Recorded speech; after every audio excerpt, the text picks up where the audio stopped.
আসসালামু আলাইকুম ওয়া রাহমাতুল্লাহ। মরুভূমির উট ইসলামী ইতিহাস, আরব সভ্যতার এক বিশেষ প্রতীক। উটকে বলা হয় মরুর জাহাজ, কারণ পানিবিহীন দুঃসহ মরুভূমি পাড়ি দিতে উট ছাড়া আর কিছু কল্পনা করা যেত না।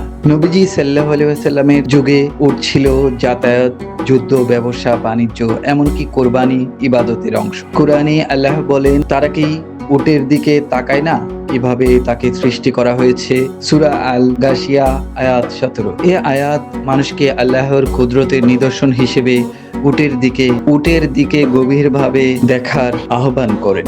আর এই উটকে নিয়ে আপনাদের সাথে আজকের ভিডিওটি শেয়ার করছি। এই উট রাইডিং জিন পাহাড় এলাকায়, এখানে শিশু, বৃদ্ধ, বনিতা সহ যারা এখানে ঘুরতে আসেন জিন পাহাড় এলাকায়, তারা উট রাইড পছন্দ করেন। উটে চড়ে কিছু সময় এদিক ওদিক ঘুরে আসেন, 10-15 মিনিট। এই সময়ের জন্য 10 থেকে 20 রিয়াল খরচ করতে হয়। জিন পাহাড় থেকে মির্জা ইমতিয়াজ।